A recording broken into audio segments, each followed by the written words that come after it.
시편에 부흥이 있다. 이제 31번째 시간입니다. 지난 14일 날 말씀드리고 오늘 24일이니까 한 열흘 만에 시편 말씀을 여러분에게 다시 전하게 되었습니다. 오늘 이 시편 23편은 너무나 유명하고 또 잘 알고 있는 하나님의 말씀입니다. 자, 그런데 이 23편은 22편이 전제되어 있어야 이 23편의 의미를 더 우리가 풍성하고 더 깊이 이해할 수가 있겠습니다. 자, 23편은 어떤 말씀이었습니까? 메시아 시라고 우리가 말씀을 드렸습니다.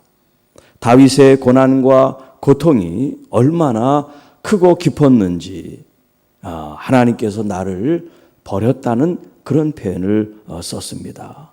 이것이 예수님께도 십자가상에서 버림받은 아들로서의 십자가를 지신 예수님의 그 아픔, 또 하나님의 그 버리시지 않으면 안 되는 그런 의미들을 우리가 나눴죠. 버림받은 자의 그 고통, 하나님의 버림받음 뿐만 아니라 그를 대적하고 그를 죽이려고 하는 그런 무리들, 얼마나 입이 바짝바짝 마르고 또 뼈 마디마디 쑤시고 아픈지 그런 표현들을 여기 22편에 하고 있습니다. 그런 자신을 향해서 나는 사람이 아니고 벌레다라는 그런 비참한 비굴한 표현까지 썼습니다. 그런데 그것이 다가 아니었습니다. 그의 곤고와 그의 상처와 아픔 속에 하나님은 그를 버려두고 외면하신 것이 아니라 다시 그를 일으켜 주시고 그로 하여금 새로운 하나님의 은혜를 입게 하셔서 그는 하나님을 찬양하고 예배하는 자가 되었습니다. 그리고 더 나아가 온 나라가 하나님의 것이고 하나님의 통치와 다스림 속에 있다는 것을 깨닫게 되었습니다. 자, 이런 22편의 말씀을 이제 전제로 하고 그 말씀을 기초로 하고 23편을 우리가 그 위에 올려놔야 이제 더 풍성한 은혜를 누릴 수가 있는데요. 자, 이렇게 버림받고 하나님이 자기의 그런 기도와 또 이런 아픔과 상처와 곤고를 돌아보시지 않는 것처럼 생각했지만 하나님은 그 자신이 완전히 죽어야 하나님의 새 역사를 이루실 수 있다는 것을 알고 이제 내가 죽음을 경험한 그때까지 기다리신 거죠. 그리고 하나님은 그에게 나의 목자로 주님께서 나타나 역사하신다는 거예요. 나의 목자, 여호와는 나의 목자, 여호와 로이라는 이제 히브리 말을 쓰는데, 자, 이 다윗은 어릴 때부터 이제 목동으로 목자로 그 삶을 살았던 것을 우리가 잘 알죠. 그러니까 자기가 목자로 양들을 보살피고 보호하고 이끄는 그 삶을 너무나 잘 알기 때문에 그것을 비유로 하나님에 대해서 이런 표현을 할 수가 있는 거예요. 하나님이 정말 나의 참 목자이십니다. 여호와 로이, 주님이 나의 목자가 되십니다. 그 자신이 목자로 경험해 봤기 때문에 이런 단어가 호소력이 있는 거죠. 전혀 관계없는 단어를 쓰면 와닿지가 않을 텐데 목자로서 어릴 때부터 그가 살았던 그 삶을 경험한 그 경험이 하나님을 향한 나는 나의 목자라는 그런 이제 묘사를 할 수가 있다는 거예요. 그 여호와 로이 하나님은 내게 부족함이 없습니다.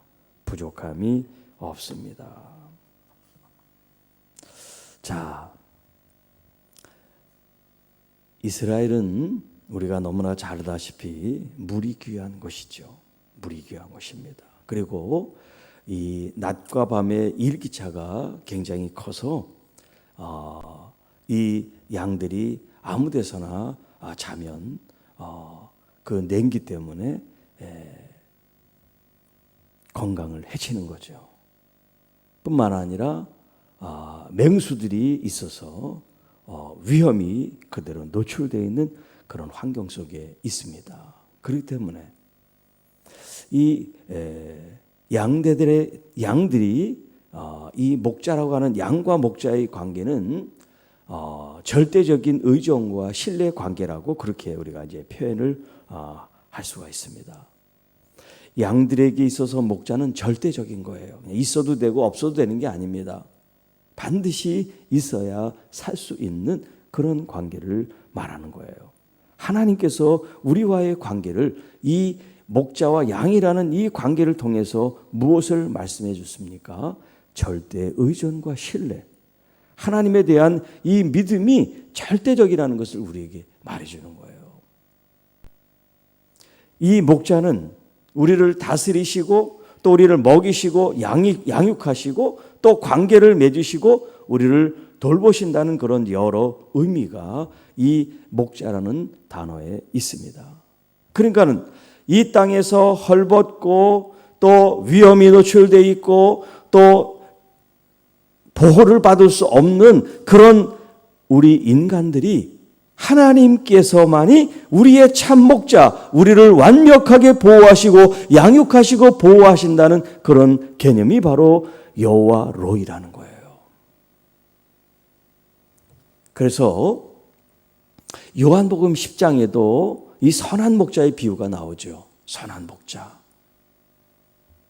주님께서 우리를 돌보시고 우리를 보호하시는데 그 선한 목자는 어떤 정도까지 아니면 자기의 목숨을 바치시면서 그 목자를 보호하고 그를 이끄시는 목자로 우리에게 묘사되어 있어요. 이렇게 절대적으로 의존하고 절대적으로 신뢰하는 그 양들에 대해서 목자는 자기의 생명을 가지고 그 양들을 지키는 것이 바로 하나님과 교회와 하나님과 성도와 하나님의 자녀들과의 관계를 묘사하고 있습니다.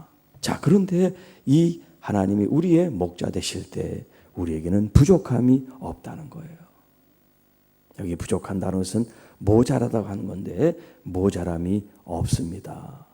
왜냐하면 하나님이 다 알아서 채워주시고 해결해 주시기 때문에 그 결과가 뭐냐면 만족한 삶을 얻는다는 거예요. 그래서 요한복음 10장 10절에 도둑이 오는 것은 도둑질을 하기 위해서 또 죽이기 위해서 멸망시키기 위해서 오지만 내가 온 것, 선한 목자로 우리 주님이 우리에게 온 것은 양으로 생명을 얻게 하고 더 풍성히 얻게 하려 하심이라. 우리의 필요를 공급하고 우리의 아픔과 상처를 치유하시는 나의 목자 우리 주님을 진심으로 절대 의뢰하고 신뢰한다면 하나님 왜 이렇습니까? 왜 나에게는 역사하지 않습니까? 라는 질문을 할 필요가 없는 거예요. 그건 아직도 신뢰가 되어 있지 않기 때문에 그런 질문을 하는 거예요. 그리고 아직 정말 내가 죽음을 맞닥뜨리는 그 한계까지 내가 가보지 않았기 때문에 아직도 질문을 계속하는 거예요. 그 십자가에 내 자신이 못 박혔을 때 그리고 예수 그리스도가 다시 3일 만에 살아 부활하신 것을 내가 믿음으로 나도 장래가 되었고 나도 같이 장사가 되었고 주님이 부활할 때 나도 같이 부활했음을 내가 믿습니다. 연합된 그 삶을 내가 믿습니다. 그러면 지금 내 이 환경에 대해서 왜라고 묻지 않습니다. 왜? 여호와 로이 우리 목자 되신 주님이 나를 알아서 나를 책임져 주시고 나를 보호하시고 인도해 주시기 때문입니다. 상대적으로 다른 사람은 많이 가졌는데 나는 부족하니까 다른 사람은 형편이 좋은데 난 어려우니까 내 부족함을 내가 느끼는 게 아니에요. 오직 목자 되신 주님과 나와의 관계 속에서 내가 이런 부족함, 이런 모자람을 경험하지 아니하고 내가 감수하고 내가 부족하고 내가 힘든 것까지도 주님 안에서는 내가 참 만족함이 있습니다 하는 이런 믿음과 신앙적인 영적인 고백이 부족함이 없다는 이야기예요. 자, 우리 여호와로이 나의 목자 되신 주님은 어떻게 나를 이끄시는지 2절에 나와 있지요. 푸른 풀밭에 누이시고 쉴만한 물가로 인도하십니다. 참요, 이 2절 말씀, 이 말씀 이 자체만으로도 얼마나 마음이 포근해지고 편안해지고 안락하고 행복하고 정말 웃음이 절로 나오는지 몰라요. 목자 되신 우리 여호와 하나님께서 나를 푸른 풀밭에 누이신다. 한번 그 넓고 푸른 초원을 한번 생각해 보세요. 그리고 주님이 나를 이끄시는데, 그 푸른 풀밭에 나를 이끄시는데, 여러분, 양들은 언제 눕느냐면 배가 불렀을 때 눕지, 배가 부르지 않으면 절대 눕지 않는다고 합니다. 그러니까 얼마나 풍성하게 양식을 먹은 그 편안함이 있어요. 그 다음에 이제 곤히 잠을 자는 거죠. 그 상태를 말하는 거예요. 하나님께서 우리를 푸른 초장에 인도하실 때는 그것을 마음껏 뜯어먹게 하는 거죠. 그리고 배가 이제 다 불렀을 때는 편안하게 눕는다는 거예요. 여기 이제 풀밭이라는 것은 목초지를 말하는 거고, 여기 푸르다고 하는 것은 연한 새싹을 말합니다. 뻣뻣한 그런 풀로 인도하신 게 아니에요. 이제 막 자란 그런 연한 순한 그런 잎들을 통해서 부드럽고 이제 신선하고 좋은 그런 풀들로 인도해 주신 거예요. 그리고 뿐만 아니라 쉴만한 물가로 인도해 주셨습니다. 여기 이제 쉴만한이라는 말이 메누하라고 하는 이런 단어인데, 이 메누하가 뭐냐면 여기는 쉰다는 데 초점이 있지만 이 메누하라고 하는 이 단어는 안전하다는 데 초점이 있어요. 안전한 곳. 안전한 곳에서 쉬는 거예요. 위험이 도사리고 있는 곳에 쉬는 게 아니라 편안하게 정말 아무 근심 걱정 할 필요가 없는 그런 상태를 말하는 거예요. 메누하.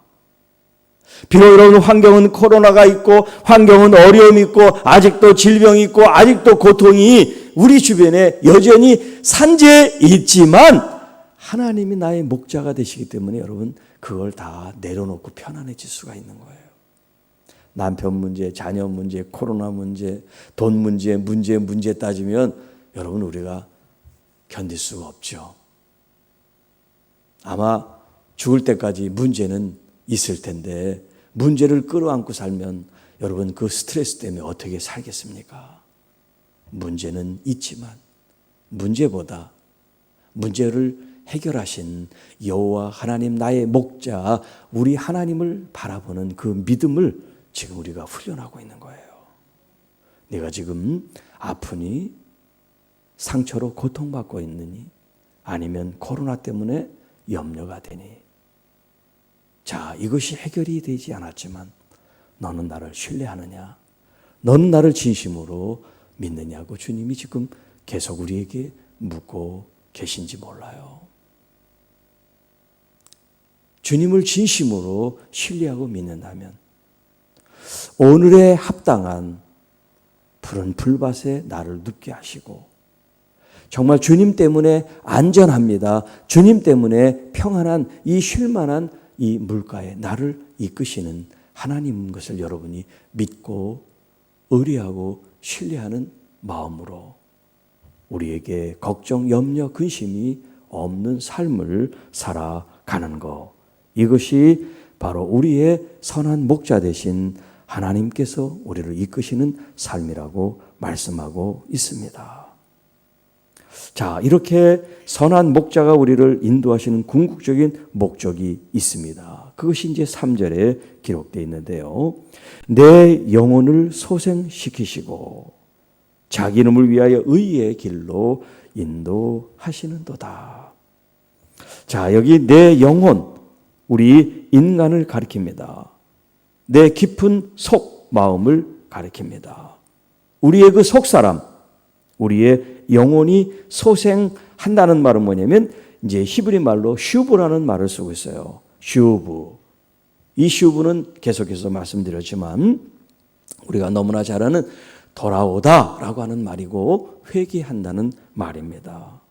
또 다른 의미로는 회복한다, 새롭게 한다, 다시 산다는 그런 의미가 있고, 자, 이렇게 내 영혼이 다시 살아가는 거, 다시 회복되는 거, 다시 돌아오는 거, 우리 주님 품 안에 돌아와서 주님께서 우리를 새롭게 하시는 그 은혜를 여기 소생한다라는 표현을 쓰고 있어요. 여러분, 진심으로 주님께 돌아오는 건 누가 해야 되냐면 우리가 하는 거예요. 그 다음에 이제 소생시키는 것은 누가 하냐면 하나님이 하시는 거예요. 우리의 파트가 있고 하나님의 파트가 있어요. 하나님이 먼저 소생시키는 게 아니에요. 먼저 우리가 주님께 돌아와야 돼요. 정말 죄를 뉘우치고 우리의 삶을 주님께로 향하게 할 때 주님은 우리를 소생시키고 우리를 다시 살아나게 하고 우리를 부흥케 하시는 줄로 믿습니다. 자기 이름을 위하여. 여기 이름이라고 하는 것은 쉐모라고 하는 히브리 말인데 이것은 권위, 명성, 평판, 영광, 인격 그 모든 것을 아우러서 쉐모라고 말합니다. 그 이름. 그래서 이 구약 성경에 여호와의 그 이름에 대한 표현이 굉장히 많이 나옵니다. 여호와의 이름을 망령 때 너희들이 일컫고 부르지 말아라. 하나님의 그 인격과 하나님의 그 명성과 하나님의 그 영광과 하나님 되심을 우리가 함부로 할 수 없다는 거예요. 하나님은 하나님의 그 영화로운 당신의 그 이름과 성품과 권능을 위해서 우리를 마땅히 최대 그 하나님의 의로운 길로 인도해 주십니다. 우리는 잘 살고 잘 먹고 편안하고 성공한 것이 우리가 추구하는 바지만 주님이 원하는 것, 선한 목자 되신 주님이 우리를 이끌고 싶은 것은 이 세상의 그런 풍성함이 아니에요. 이 세상의 어떤 행복이 아니에요. 하나님의 의를 위해서 우리를 이끄시기를 원하십니다. 오늘 여러분의 삶의 목적이 바로 십자가 안에서의 삶인데 그게 뭐냐면 예수 그리스도를 이루신 그 의로움이에요. 우리가 의롭다 인정함을 받았죠. 그렇기 때문에 예수 그리스도의 그 의로운 삶을 우리가 살아가야 되는 것이라고 말씀합니다. 자, 이제 4절부터 5절, 6절에는 이제 그 말씀을 이제 다른 방향에서 말씀합니다. 어떻게 선한 목자 되신 우리 주님이 우리를 이끌어 나가십니까? 자, 4절. 내가 사망의 음침한 골짜기로 다닐지라도 해를 두려워하지 않습니다. 자, 여기 이제 사망의 음침한 골짜기, 이 말은 위에 말한 푸른 풀밭, 쉴만한 물가와 아주 대조가 되는 거예요. 하나님 안에, 그리스도 안에, 주님 말씀 안에 있을 때는 우리를 푸른 풀밭으로 쉴만한 물가로 인도하시지만 그리스도 안에, 하나님 안에 우리가 떠나게 됐을 때 하나님과 상관없는 삶을 살 때는 뭐냐면 이게 사망의 음침한 골짜기를 다니는 것 같다. 그런 표현을 쓰고 있습니다. 물론 사망은 죽음이라는 얘기인데요. 여기 이제 골짜기라는 이 단어가 이제 원문에 보면 그늘 혹은 그림자로 돼 있어요. 그늘, 그림자. 그러니까 음산하고 침침한 죽음의 그림자 혹은 죽음의 그늘로 다닌다 그런 표현이에요. 자, 여기 지금 사망의 그늘 혹은 사망의 골짜기 이 표현은 뭐냐면 죽음과 같은 그런 고통을 말합니다. 죽음과 같은 고통. 죽음을 맞닥뜨리는 그런 고난과 고통이죠. 그게 시편 22편에 정말 주님이 버린 것 같은 그런 고통과 그런 죽음을 맞닥은 그 지금 상태를 말하는 거예요. 그러니까 이 지금 지금 4절에 있는 이 사망의 음침한 골짜기라고 하는 이 표현은 이제 22편에 있는 그 표현을 쓰고 있는 거예요. 그런데 자, 하나님이 버렸다고 생각한 지금 다윗이나 예수님이나 그게 끝이 아니었잖아요. 그게 끝이 아니었잖아요. 그런 죽음과 같은 고통을 통해서 하나님이 그를 건져주셨고 그를 찬양하고 예배하고 하나님의 존귀와 영광을 드러나게 하셨죠. 예수님께서도 마찬가지시고요. 오늘 우리가 당하는 이런 사망의 음침한 골짜기를 우리가 다녀도 우리 혼자 다니는 게 아니에요. 주님이 우리와 함께 하십니다. 주님이 나와 동행하십니다. 나만 고난을 당한 게 아니에요. 나만 수치를 당한 게 아니에요. 나의 아버지도 똑같은 수치를 당하셨어요. 똑같은 아픔을 겪으셨어요. 그렇게 또 우리가 하나님께 항변할 수가 있어요. 내가 그렇게 수치를 당하고 내가 그렇게 모욕을 당할 때 하나님 왜 그러면 옆에 있다고 같이 있다고 하셨는데 왜 나를 그대로 두셨습니까? 라고 우리가 물을 수도 있죠. 어떤 때는 하나님은 그런 수치와 모욕을 당하지 않게 아픔과 상처를 당하지 않게 우리를 미연에 보호하시지만 때로는 우리가 그것을 감수할 수 있도록 주님은 또 옆에서 바라보실 때도 계세요. 남에서부터 앞을 보지 못하는 이 맹인을 향해서 사람들은 수군거리죠. 정죄하고 손가락질합니다. 아, 저건 부모가 죄를 져서 저렇게 태어나면서부터 앞을 볼 수 없는 그런 저주와 불행을 안고 태어났어. 우리가 보통 이렇게 생각하기 쉽습니다. 그러나 우리 주님은 어떻게 말씀하십니까? 하나님의 영광을 위하여. 여러분, 남들이 겪지 못한 여러분 슬픔과 아픔과 상처와 고난의 그 길을 걸으셨다면 거기에는 분명 하나님의 뜻이 있습니다. 한 번도 아니고 두 번도 아니고 여러 번 여러분들이 그런 것을 겪었다면 더 크게 하나님을 원망하고 싶은 마음이 왜 들지 않겠습니까마는 거기에는 또 다른 놀라운 하나님의 섭리가 반드시 있다는 걸 기억하시기 바랍니다. 짙은 여명이 있을 때 이제 해가 동튼다는 말처럼 여러분이 정말 겪지 말아야 될 그 고통을 겪고 있다면 하나님은 분명히 여러분을 통해서 정말 햇빛처럼 밝고 환한 그 날을 위해서 준비하고 예비하고 계시다는 이 말씀을 붙잡으시기를 바랍니다.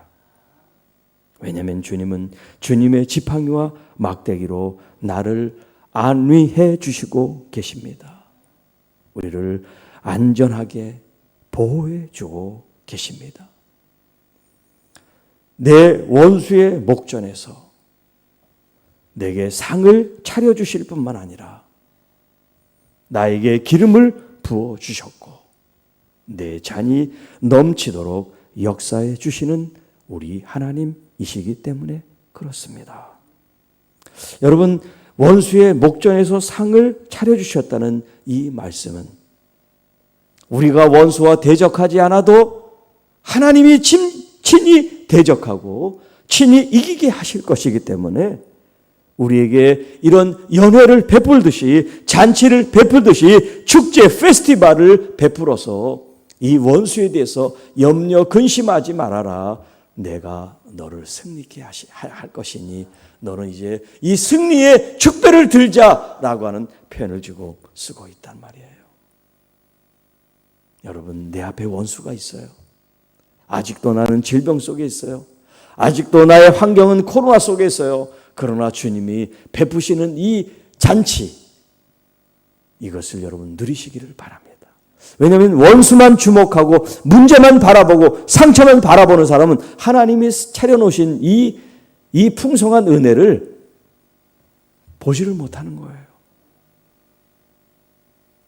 어떤 사람은 이 시편의 말씀을 통해서 은혜를 계속 공급받고 내 상처와 아픔을 이기는 그런 승리하는 믿음의 사람들이 있는 반면에 들어도 한 귀로 듣고 한 귀로 흘려보낸 사람이 있다면 내 원수 앞에 차려놓은 상을 내가 발견하지를 못하는 어리석은 삶을 지금 살고 있는 거예요.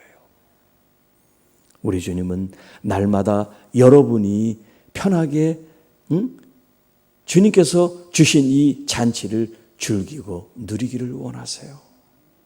푸른 풀밭에 쉴만한 물가래, 그리고 거기에 주님께서 우리에게 필요한 것들을 준비해 놓고 예배 두고 계신데 문제에 집착하고 문제에 빠져 있으면 주님이 베푸신 이 은혜를 볼 수가 없는 거예요. 또 주님께서는 우리에게 머리에 기름을 부으셨다고 말씀합니다. 여러분, 이 기름은 성령을 의미합니다.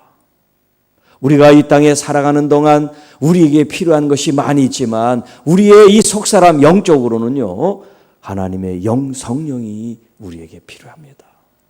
그래서 교회의 시작이 성령이 강림하신 거예요. 이 강림하신 성령님은 지금도 떠나지 않고 우리에게 내주에 계실 뿐만 아니라 또 밖에서 권능으로 우리에게 역사하시는 성령님이세요. 여러분, 이 성령의 기름 부음은 한 번만 단회적으로 필요한 것이 아니라 매 순간마다 우리가 기도해야 되는 거예요. 오늘의 합당한 기름을 부어 주옵소서. 나를 새롭고 신선하게 이끌어 주시고 하나님의 진리의 말씀으로 내가 거듭나 하나님의 이 말씀을 검으로 삼고 우리가 영적 전쟁에 승리할 수 있도록 인도해 달라고 기도하는 여러분이 되시기를 축복합니다. 또 내 잔이 넘치나이다. 하나님의 역사는 풍성한 역사예요. 하나님의 역사는 우리가 생각한 것보다 더 콸콸 넘치게 풍성하게 역사해 주시는 줄로 믿습니다. 그렇기 때문에 하나님의 이 역사를 경험하기 위해서는요, 우리의 마음이 넓어야 돼요. 믿음이 커야 돼요. 하나님께서는 그런 풍성한 역사, 은혜를 베풀어 주실 것에 대한 믿음을 가지고 여러분의 입술로 부정적인 말로 하지 아니고 여러분 믿음의 말로, 믿음의 언어로 선포하시기를 바랍니다.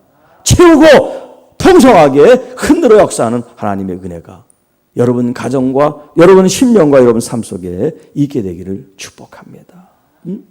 특별히 빈공하고 특별히 어렵고 힘드신 분, 여러분의 잔을 높이 들고 그 잔을 주님께서 채우시되 흘러넘치는 이런 상상, 이런 이미지네이션을 통해서 하나님의 역사를 여러분 미리 믿음으로 그림을 그리세요. 여러분의 곳간이, 여러분의 자녀들이, 또 우리의 교회가, 우리의 이 대한민국이 정말 잔이 넘치듯이 하나님의 풍성한 은혜가 채워지기를 주님의 이름으로 축복합니다. 자, 이제 마지막 6절입니다.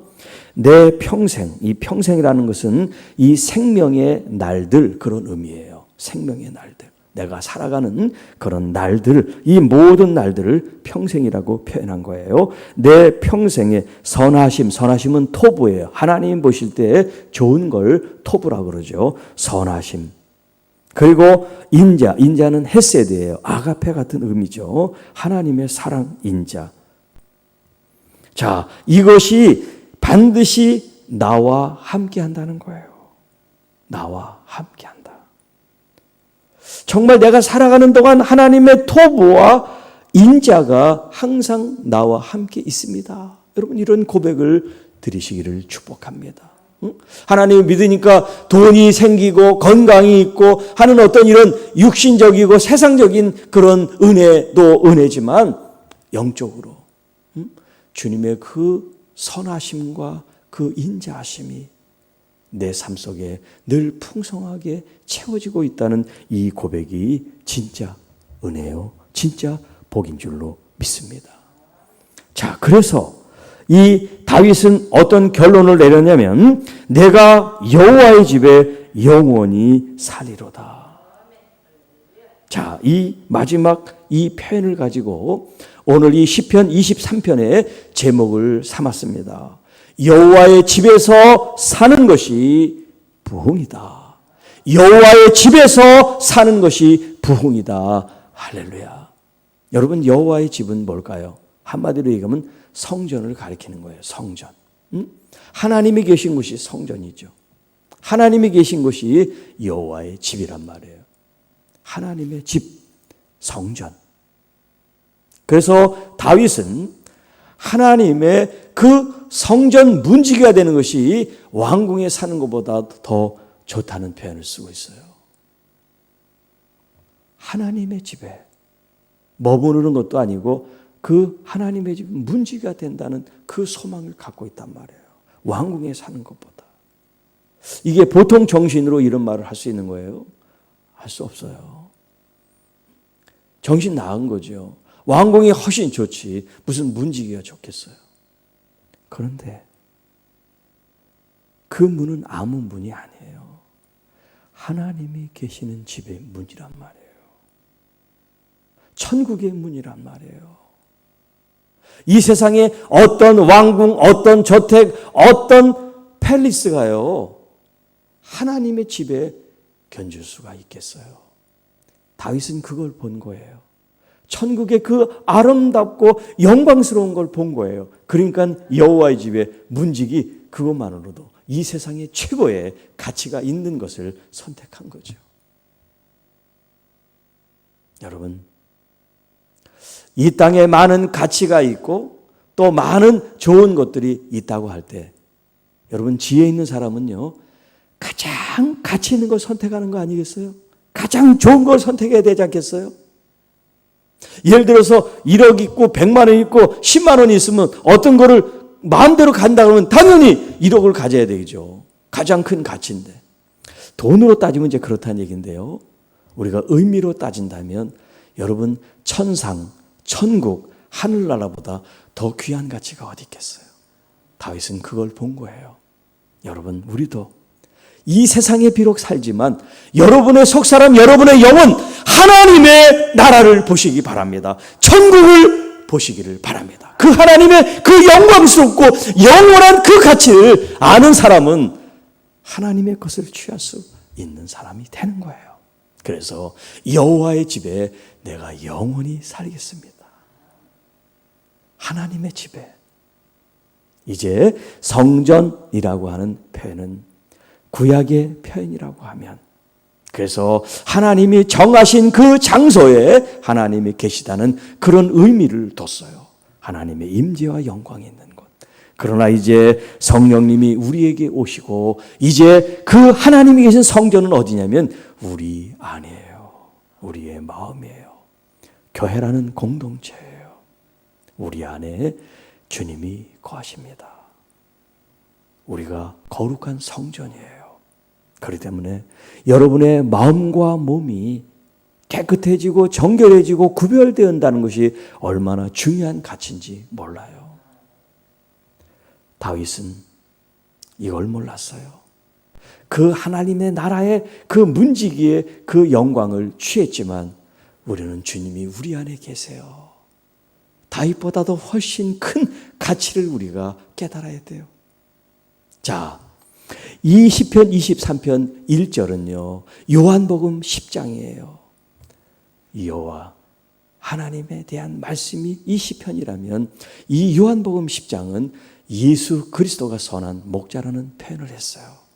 자, 그런데 이 마지막 6절에서는 요한복음 15장 아버지는 농부시고 나는 참 포도나무고 너희들은 가지라고 하는 이 말씀이 이 6절에 녹아져 있어요.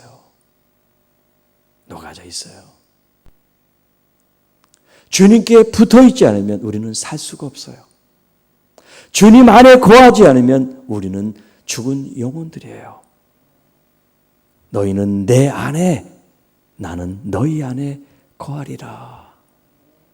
내가 밖에서 문을 두드리노니 문을 여는 사람에게 내가 들어가 먹고 마시리라 주님이 말씀하시죠. 주님 안에 거하고 살아야 돼요. 여러분 아무리 우리가 좋은 사람도 사는 사람과 달라요. 좋은 관계를 맺었다가 우리가 각자 집으로 돌아가잖아요. 그게 뭐냐면 남이에요. 남. 그러나 가족은 뭐냐? 같은 집에 사는 거예요. 같은 집에. 같은 집에 사는 게 가족이에요. 여러분 우리 하나님께서 우리 주님께서 성령님께서 우리의 가족이에요. 우리가 함께 사는 거예요. 함께 사는 거. 잠깐 만났다가 헤어지는 관계가 아니에요. 영원히 사는 겁니다. 이 영원히 주 안에 함께 사는 것, 이게 진짜 부흥이에요. 하나님의 말씀대로, 하나님의 호흡대로, 하나님의 뜻대로 우리가 살아가는 것, 우리의 방식과 우리의 생각과 우리의 비전과 꿈대로 살아가는 게 아니에요. 하나님의 방식대로, 하나님의 말씀대로, 하나님의 뜻대로 살아가는 것, 이게 진짜 사는 거예요. 하나님의 정의가 흘러오며 하나님의 자비와 하나님의 공의와 하나님의 역사가 우리 안에 함께 있는 것, 이게 참된 부흥이고 우리가 살아가는 삶의 방식이라고 지금 말씀하고 있습니다. 자, 이제 결론입니다. 이 시편 23편은 이제 목자로서 우리에게 임하시고 우리를 이끄시는 하나님에 대한 표현이에요. 그 하나님과 나는 지금 이 목자와 양의 관계인데, 이제 이 6절에 있는 말씀처럼 이제 그분과 사는 거예요. 나의 아버지와 사는 거예요. 나는 한 자녀와 아버지로서 이제 살아가는 거예요. 더 이상 하나님이 아니에요. 백성이 아니에요. 이제 그분은 아버지예요. 아빠예요. 아버지로서 나는 이제 아들과 딸로서 살아가는 거예요. 여러분, 이제 그 어떤 장애물도, 그 어떤 우리를 방해하는 요소도 이제 없어요. 이제 한 집에 살면서 대화하고 기도하고 찬양하고 예배하고 은혜 받고 사랑받으면서 영원히 살 수 있는 길을 우리에게 제시해 주고 있습니다. 이 말씀을 듣는 여러분 가운데 아직 주님을 만나지 못한 분이 계시다면, 오늘 이 말씀을 통해서 나는 하나님을 잘 몰라요. 나는 하나님을 경험하지도 못했어요. 나는 이제까지 불교를 믿었어요. 나는 무신론으로 살았어요. 나는 세상 주목을 믿고 돈을 믿고 권력을 믿었어요 하는 분이 계실지라도 괜찮습니다. 지금 이 순간 내가 하나님을 알고 싶습니다. 하나님은 선한 목자라고 표현해 주셨는데 내가 그 목자를 만나고 싶습니다. 내가 너무 힘들고 어렵습니다. 목자 대신 여호와 하나님께서 나를 만나주시고 나를 이끌어 주셔요. 그렇게 여러분 마음으로 기도하고 주님을 찾으시면 우리 주님이 여러분에게 참 목자로 여러분을 이끌어 주시고 인도해 주셔서 여러분 예수 그리스도를 믿음으로 새로운 구원을 얻고 또 새 생명을 얻고 여러분이 경험하지 못했던 그런 환희와 기쁨과 은혜 속에 주님의 인도하심을 경험하게 될 것입니다. 주님을 목자로 만나신 여러분들에게 권면의 말씀을 드립니다. 우리가 보통 이 시편 말씀을 찾을 때는 어려울 때 찾습니다. 도움이 필요할 때 찾습니다. 하나님이 도와주셔야 돼요. 하나님이 인도해 주셔야 돼요. 하나님이 보호해 주셔야 됩니다.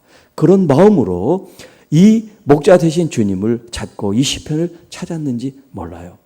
그러나 이제 여러분 더 이제 진일보에서 조금 더 깊이 나가서 문제 해결을 위해서 여러분이 지금 이 환경을 벗어나기 위해서만 주님을 찾는 그 얄팍한 찾음을 이제 내려놓으시고 정말 주님을 이제 만났다면 내 아버지로 살아가는 이 삶을 배우시기를 바랍니다.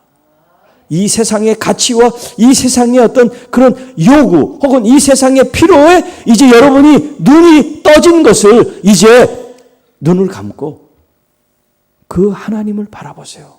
나의 아버지로 그분을 바라보세요. 그분과 같이 살아가면서 주님이 주시는 그런 은혜, 주님이 주신 어떤 그런 말씀, 주님이 주신 어떤 그런 위로, 이런 것들을 여러분이 경험해 나가실 때 여러분의 필요가 이미 채워져 있고 여러분의 질병이 이미 치료가 됐고 여러분의 상처는 이미 회복이 된 그런 여러분을 발견하시게 될 겁니다. 오늘 선한 목자 되신 주님이 우리에게 같이 영원히 살기를 프로포즈하고 있습니다. 다윗은 그걸 알았어요. 예수님도 그걸 알기에 우리에게 말씀하십니다. 너희들은 나를 떠나서는 아무것도 할 수가 없단다. 너희들은 내 안에 거해야 돼. 나도 너희 안에 거하리라. 영원한 생명을 얻었어요. 이제 더 풍성한 생명을 주님으로부터 여러분이 날마다 매 순간마다 공급받게 되기를 주님의 이름으로 축복합니다. 오늘도 말씀으로 승리하는 여러분이 되시고 이 시편 말씀을 여러분 마음속에 잘 새기고 또 이 말씀을 통해서 참된 부흥이 여러분 자신과 또 이 말씀을 듣고 있는 여러분의 삶 속에 나타나기를 주님의 이름으로 축복합니다. 기도하겠습니다. 하나님 아버지, 참 감사합니다. 선한 목자로 우리에게 전혀 부족함이나 모자람이 없는 그런 만족한 삶을 허락하시는 우리 주님께 영광과 존귀를 돌립니다. 이제 선한 목자의 그런 필요만을 채우는 저희들이 아니라 나의 아버지와 같이 살아가는 이 삶을 바라보며 나가게 하여 주옵소서. 이제 더 이상 나는 나 홀로의 삶이 아니라 이제 성령과 그리스도와 나의 아버지와의 함께하는 삶으로 내 삶을 주님께 드리며 또 주님을 내 삶에 초청하는 것이 정말 나의 기쁨이고 영광이고 은혜가 되게 하여 주옵소서. 이 모든 말씀 우리를 구원해 주신 우리 구주 예수님의 이름으로 감사하며 축복하며 기도하옵나이다. 아멘.